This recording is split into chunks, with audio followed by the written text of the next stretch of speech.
자,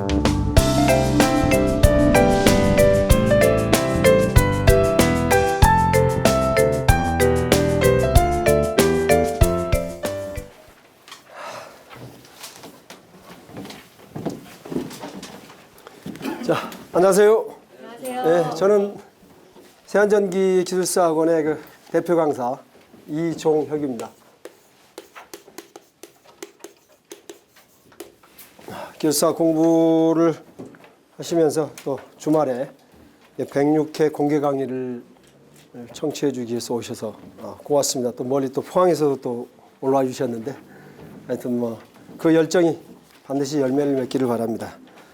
오늘 공개 강의는 말 그대로 공개 강의이기 때문에 이게 내용을 세밀하게 다 해드릴 수는 없고, 기술사에 관련된 106회 시험 문제를 가볍게 이렇게 좀 접근하고 여러분들이 시험 문제를 어떻게 풀어나갈 것인가 한 내용하고, 또 강의니까 핵심적인 내용이 필요한 내용들만, 기초적인 것만 좀 저는 1교시를 제가 맡아서 하기로 했었는데 좀 그 4교시를 강의해 주실 김강호 기술사님께서 조금 오늘 회사에 사정이 있어서 4교시는 제가 이렇게 좀 필요한 내용만, 유인물로 필요한 내용만 간략하게 설명드리겠습니다. 그래서 여러분들이 오셨으니까 여기 학원생도 계시고 오늘은 또 대부분 또 처음 뵙는 분도 많이 계시는 것 같은데, 어쨌든 기술사를 공부하신 분들을 위해서 최선을 다해서 제가 도와드린 지가 한 20년이 됐습니다. 그래서 건축전기설비 기술사만큼은 가장 오랫동안 공부하신 분들을 위해서 도와드리는 것 같은데 잘 찾아주셨습니다. 그래서 저는 오늘 1교시 필요한 내용만 1시간 정도, 아니면 1시간이 조금 넘을 것 같은데 그런 내용만, 좀 중요한 내용만 한번 살펴보고요. 상담이 필요하신 분은 개별적으로 제가 이제 또 1시간 끝나고 2교시, 3교시 하실 시간에 또 오셔서 상담을 해주시면 친절하게 또 기술사 공부에 관련돼서 상담을 해드리겠습니다. 자, 한번 그러면 저는 1교시 한번 오셨으니까 한번 살펴보기로 하겠습니다.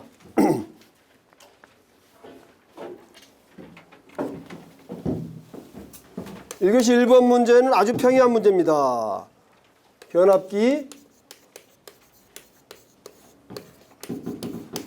용량 선정에 관련된 문제겠죠. 변압기 용량 선정에 관련된 문제인데, 자, 여러분들 그 변압기라는 게 뭡니까? 우리가 전력을 공급하는 데서 가장 필요한 설비죠. 그렇죠? 변압기는 높은 전압을 낮은 전압으로, 또는 낮은 전압을 높은 전압으로 승합하는 데 필요한 이러한 설비입니다. 그런데 이제 수변전 설비 설계 시 그러면은 높은 전압을 낮은 전압으로 강압하는 이런 설비라고 봐야 되겠죠. 이 문제 같은 경우는 뭐 10점짜리 아니면 25점짜리로 아주 많이 출제가 됐었습니다. 그러면 10점짜리의 경우에는 한 페이지로 요약을 해서 써야 되는데 상당히 쉬운 문제 같지만 뭐예요? 어려운 문제라는 얘기죠. 그렇죠? 기술사 시험은 지면, 시간이 제약이 따른다는 게 가장 노하우를 필요로 한 답안지를 작성하는데 노하우를 필요로 하는 것입니다. 그래서 자, 변압기 용량 PT는 자, 보시는 대로 수용 설비 용량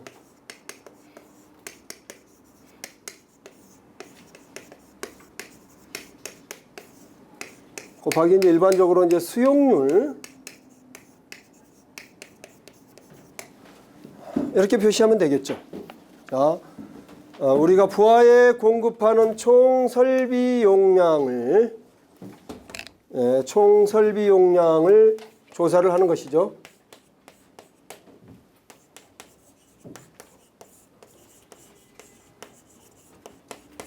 총 설비 용량을 조사하고 그 다음에 뭐예요?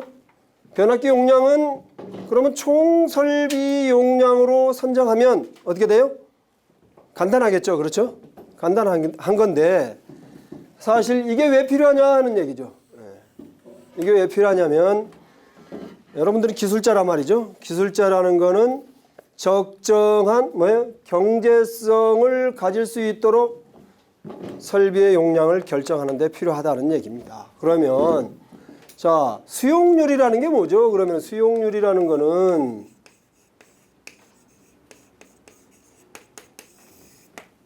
팩터입니다. 팩터인데 총 설비 용량분의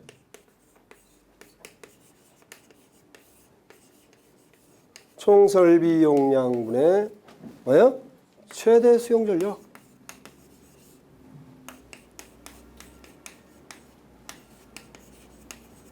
이거를 이제 백분율로 표시하는 건데요. 백분율로 표시하는. 이 팩터는 변압기 용량을 결정하는데 필요한 내용입니다. 자, 그러면 총 설비 용량분의 최대 수용 전력을 B를 갖다 우리 수용률로 표시했는데, 자, 그러면 변압기의 부하 패턴을 우리가 한번 살펴보자 이거죠. 부하 패턴을 쭉 살펴보면 여기가 피크가 걸렸다.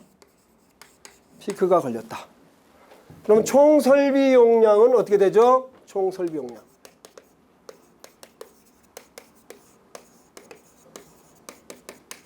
변압기 용량은 사실 요만큼만 필요하다는 얘기죠. 그렇죠? 요만큼을 약간의 팩터를 줘서 여유를 가지고 설정하면 되는 거죠. 자, 그러면 바로 변압기의 용량이 어떻게 돼요? 이렇게 계산되는 것을 알 수가 있습니다. 자, 그러면 수용률이라는 게 있는데 여러분들 모음 답안에는 또 뭐를 고려해 놨어요? 여기에다가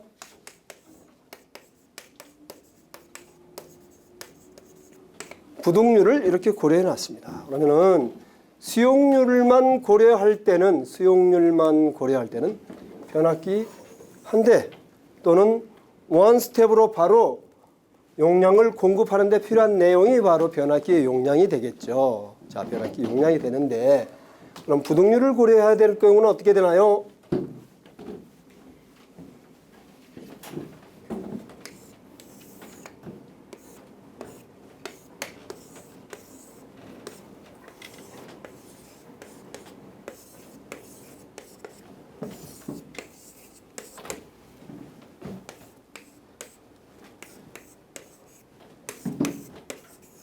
자, 변압기의 용량을 구하는 데 있어 TR1, TR2, TR3, TR4가 이렇게 있다. 자, 그러면 이걸 구할 때는 아까 P1에서 P3까지는 어떻게 돼요? 각각의 설비 용량이 있죠.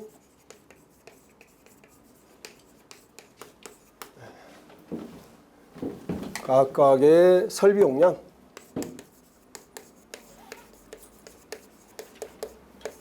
수용률을 고려해주면 변압기 용량을 결정했어요. 그러면은 P4 같은 경우는, 자, P4 어떻게 주냐 이거죠. P4 같은 경우는 간단하게 P1, P2, P3 해주면 간단하겠죠. 그렇죠? 간단하겠죠. 그렇지만 P4를 구할 때는 이렇게 해주는 것보다도 아까 부동률을 고려해 줬습니다. 부동률을. 그럼 부동률이라는 것은 뭐죠? 이걸 부동률은. 자, 수용률, 부동률은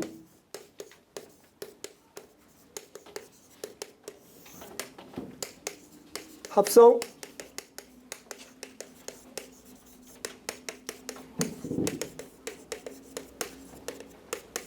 최대 수용 전력이죠. 그렇죠?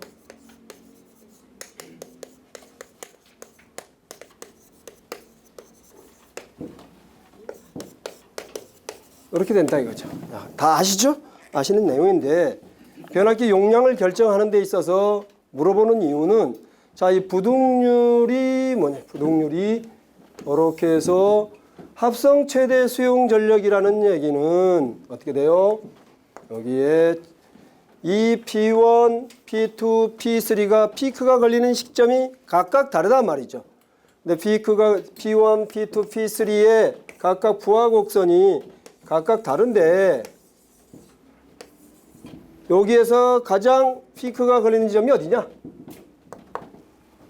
최대 수용 전력 합. 이걸 고려해서 P1, P2, P3 부등률. 자, 이렇게 해서 P4는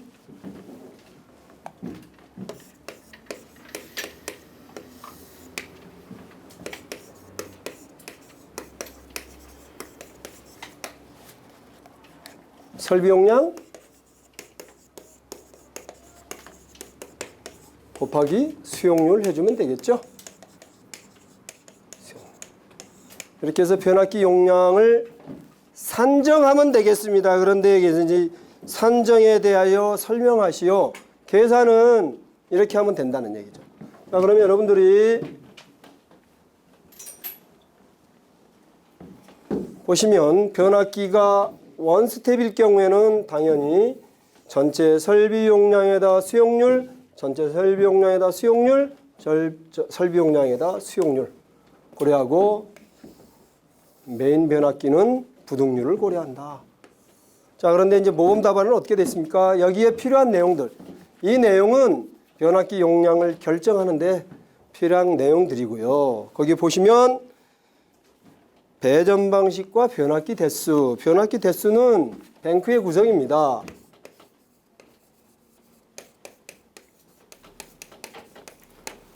전체 설비 용량, 예를 들어서 1000kg짜리 세대를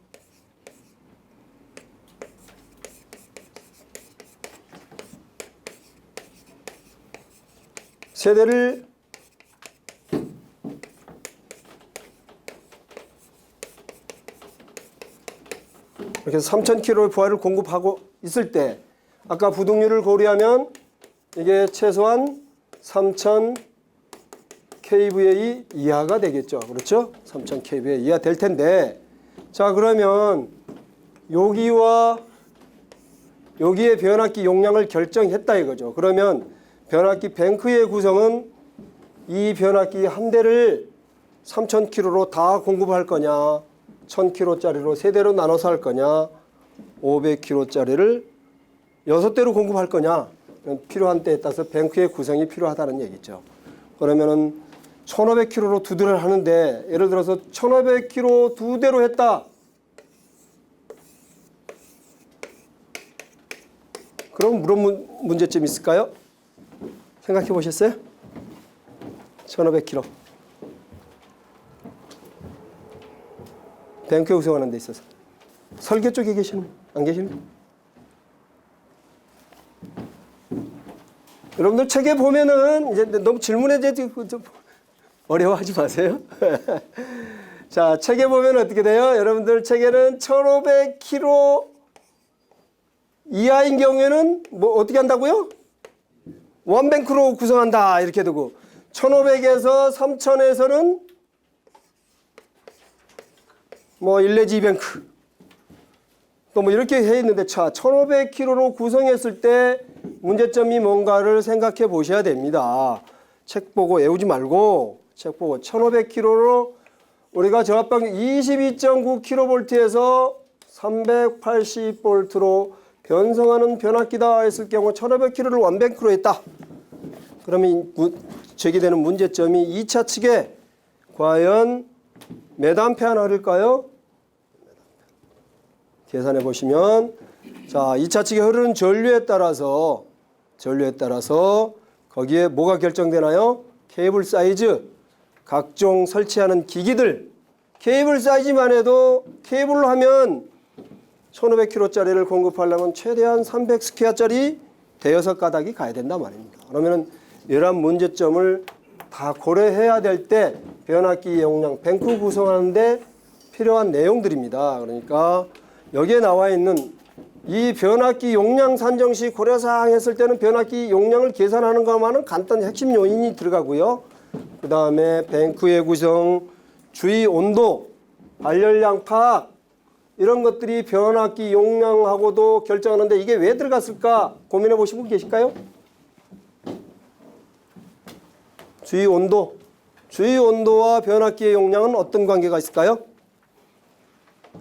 멀리서 오시면 무슨 영향이 있습니까? 네, 용량이 줄어듭니까?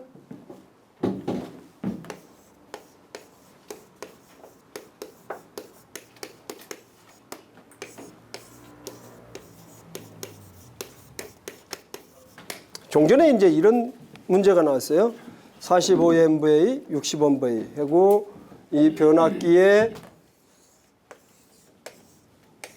뒤에 사고가 났을 경우에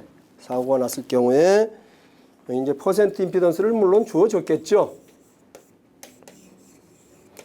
단락 용량을 구하시오 하는 문제가 나왔었어요.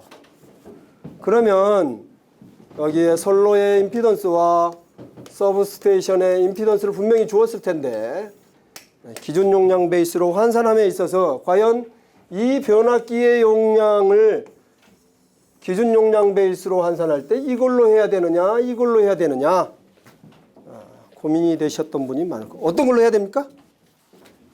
네? 예? 아, 예. 또 다른 의견 없으십니까? 이해 없어요? 왜 그러시죠? 잔행식이고 평행식으로 바뀌었을 때 60년. 아, 예. 아, 박수 좀 쳐주세요. 야, 나 공개 강의하면서 저렇게 대답을 잘해 주신 분 처음입니다. 박수 좀 쳐주세요. 아, 좋으시네. 아, 지금이니까 이렇게 되네. 시험 문제 나오니까 에라 모르겠다. 이렇게 해서 기준 용량 환산한 사람 있고 에라 모르겠다. 이렇게 환산한 사람이 있어요.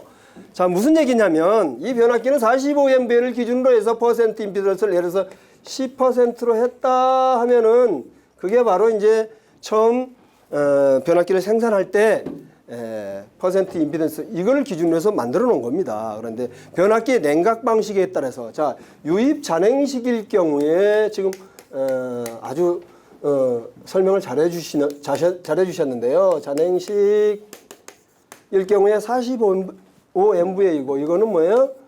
유입 풍냉식이다. 이랬을 경우에 변압기 용량을 60MVA까지 수용할 수 있다 하는 얘기죠. 하나 더 하면 뭐 예를 들어 75MVA다. 그러면 어떻게 되나요? 이거는 이제 송유 풍냉식이 되겠죠.